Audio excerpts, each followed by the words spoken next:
होमिओपॅथीचा मूळच जे आहे ना मानसिक जे आम्ही केस घेताना ना मानसिक प्रकृतीवरती खूप जास्त भर देतो. कारण की सुरुवातच कुठल्याही आजाराची ही माइंड लीड्स टू बॉडी.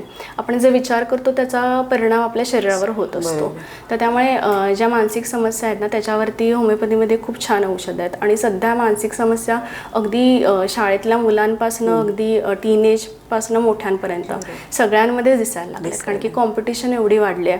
लहान मुलांमध्ये पण हे प्रेशर वाढलं आहे, एक्झामिनेशनचे टेन्शन्स वाढलेत.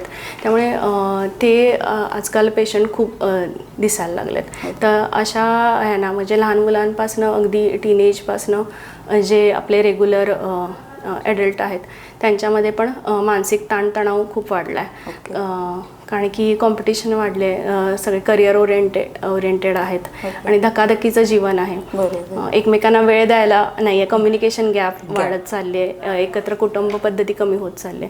मग त्यामुळे असे मानसिक आजार वाढायला लागले. डिप्रेशन म्हणा, एन्झायटी म्हणा, हायपर ॲक्टिव्हिटी म्हणा मुलांमध्ये. तर अशा सगळ्या आजारांमध्ये होमिओपॅथी औषधं खूप छान प्रकारे काम करतात.